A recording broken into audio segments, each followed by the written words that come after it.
Welcome back to the channel. Today, we're going to be talking about one of the most enduring supernatural romances out there, Vampire Knight. Vampire Knight originally aired in 2008, captivating audiences with its gothic atmosphere, compelling love triangle, and dramatic plot twists. Even to this day, Vampire Knight remains a beloved classic, cherished by fans who fondly remember the tension between humans and vampires at Cross Academy. We'll get into the history of this show a little later, but before we begin, make sure to hit that subscribe button and turn on those post notifications so you never miss an update. Now, without further ado, let's get it.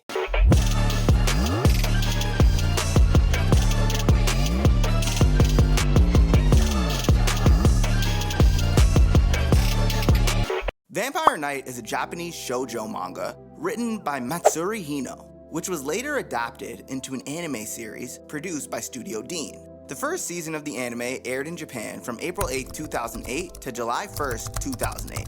Season 1, running for 13 episodes. The series revolved around Yuki Cross and Zero Kiru, who serve as guardians at Cross Academy, protecting the human students from the mysteries of the Night class. Its blend of romance, mystery, and dark fantasy made Vampire Knight a standout series and continues to enchant new viewers to this day. Now, let's get into the story. In a world where vampires and humans tentatively share the same space, 15-year-old Yuki Cross stands at the heart of a carefully balanced piece. As a child, she had no recollection of her early years until the night she was attacked by a rogue vampire during a fierce snowstorm. At the last moment, she was saved by the pure-blood vampire Kaname Kuren, whose intervention not only spared Yuki's life, but also shaped her destiny. From that point forward, Yuki's only memories were of Kaname's gentle face and the biting cold of winter's night. Adopted by the benevolent headmaster, Kyan Cross, Yuki grew up within the halls of Cross Academy, an institution dedicated to forging a new era of coexistence between humans and vampires. By the time she becomes a teenager, Yuki is entrusted with a unique responsibility as a school guardian. Cross Academy is thus divided into two distinct classes: the day class, populated by human students, and the night class, which consists entirely of the elite vampire nobility. Kyan's dream is that these two worlds will learn to live harmoniously, with humans largely unaware that their charismatic night class idols are actually supernatural beings. Only a select few know the full truth, and Yuki is one of them. Alongside her is Zero, who acts as another guardian, and a vampire hunter protege. Although Zero attends the day class, his job is to keep order whenever the curious day class students try to interact too closely with the night class and protect them from any vampires who fail to control their bloodlust. As Yuki supports Kyan's grand vision, she also harbors deep gratitude toward Kaname, the one who rescued her all those years ago. By the time the school year starts, Yuki and Zero are busy preventing frenzied day class fans from mobbing their beloved night class idols. Hanabusa Aido and Akatsuki Kyan, two mischievous vampires, occasionally forget themselves and let their thirst show. Early on, Yuki catches them cornering day class girls for a taste of their blood. She bravely intervenes, but it's only at the arrival of Zero and his anti-vampire gun, Bloody Rose, that forces the night class troublemakers to leave. Kaname, as a respected pureblood, reprimands Aido and Kyan. Though he is protective of Yuki, Kaname's behavior makes it hard to know how he truly feels about her. Not long after, the Academy holds a festive chocolate celebration. Yuki hopes to give Kaname a present to show her gratitude, but she also worries about Zero's odd behavior. He's increasingly drawn to her scent, battling an urge to bite her. While the night class receives heaps of chocolate from smitten day class admirers, Kaname discards every gift except Yuki's, suggesting his special regard for her. Zero, burdened by his vampire urges, has to physically distance himself to avoid hurting his longtime friend. During routine checks, Yuki notices Zero possesses blood tablets, which only vampires use. Confused and concerned, she follows him into a nearby town. There, they run into level E vampires, beings on the brink of madness because they were once human, bitten, and ultimately transformed by purebloods. Zero rescues Yuki, though it becomes clear his own hunger grows with each passing day. At one crushing moment, he gives in and bites her. The shock leaves Yuki horrified, yet determined to help him, and she discovers how Zero's entire family was slaughtered by Shizuka Hio. Kyan Cross assures her Zero's transformation was forced upon him. Purebloods alone hold the power to turn someone, condemning victims like Zero into a life of slow, inevitable decline towards level E if left untreated. Tormented by guilt, Zero contemplates whether he deserves to live.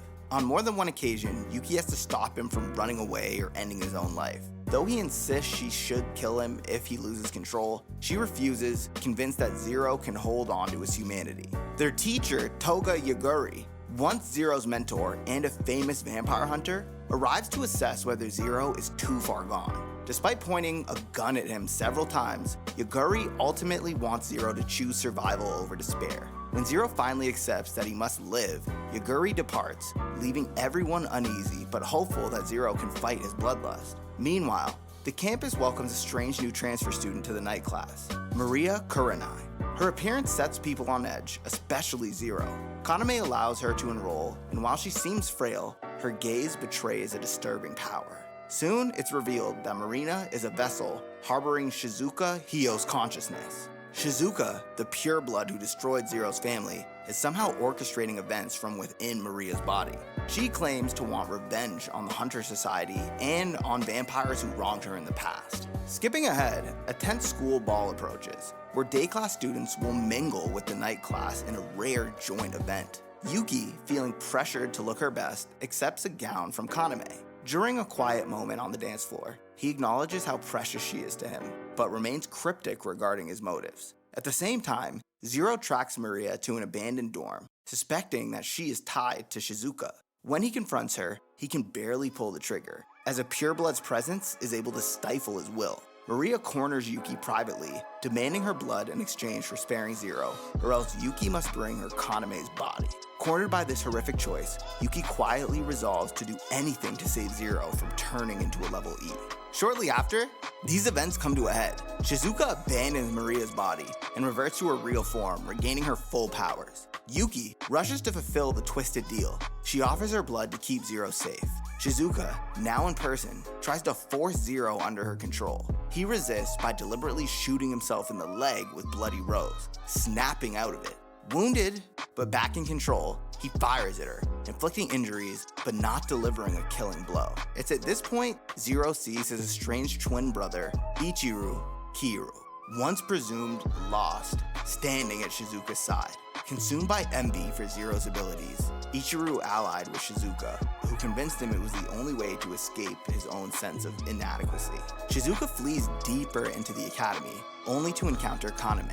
Without hesitation, he kills her by driving his hand right through her heart and drinking her pure blood, literally. Kaname got that dog in him!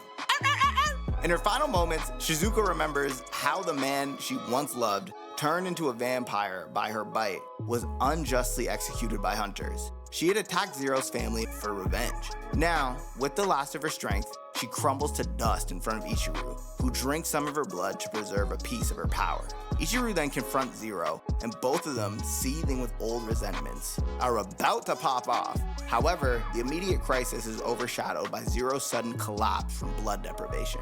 Kaien and Yaguri rush Zero away for medical attention. Though the official story suggests Zero ended Shizuka's life, a handful of night class students discover evidence that Kaname was involved. Hanabusa Ido quietly figures out that Kaname drank Shizuka's blood for his own undisclosed reasons. The implications of Kaname's true goal still remains unsure, and we move on back to Zero, who grows more unstable despite all efforts. He risks succumbing to level E mania. Yuki, tormented by guilt for not saving him sooner, searches for ways to pull him back from the brink. In a final confrontation, Kaname appears where Zero lies unconscious. Calmly, he offers Zero his own pure blood, a potent remedy capable of keeping Zero's madness at bay. Realizing he can't fight alone forever, Zero drinks Kaname's blood. This act briefly stabilizes him, binding him in a complex pact with Kaname, ultimately to which both are driven by the same desire to protect Yuki. And that's the end of Season 1 of Vampire Knight. Don't forget to like this video, hit subscribe, and click the bell notification icon so you never miss another video. Until next time, peace!